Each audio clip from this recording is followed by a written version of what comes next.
Ito yung nilalang na halangang bituka. Grabe mag-salita. Parang walang kaluluwa.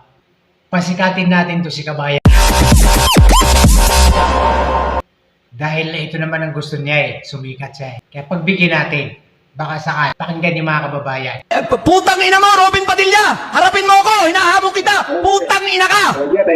Mukha inday sayad ka, bukod sa bobo ka, putang ina mo! Humarap ka sa akin, sasampalin kita ng isa! Putang ina mo! Pinapaliit mo lang ang mundo mo. Sa ganyang salita, mga binibitawan mo, parang wala ka pinag-aralan. Parang yung sinasabi mo kay BP Sara at saka kay Robin Hood Padilla ay parang sa'yo yan Kumpara mo sa kanila yung pagkatao mo. Magkaiba, di ba? Kaya huwag mong sabihin yung mga lumalabas sa pilantik ng dila mo na hindi dapat. Okay lang naman mag-vlog. Comment ka lang. Mag-react ka lang. Magbigay ka ng reaksyon.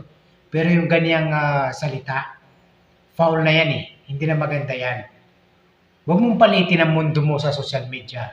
Dapat maging friendly ka. Kahit ayaw mo sa isang tao, pero dapat may limitation ka.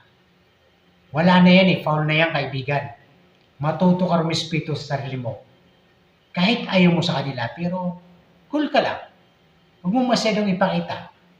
Dahil liliit ang mundo mo, kababayan. Yan lang ang napapayo ko sa'yo.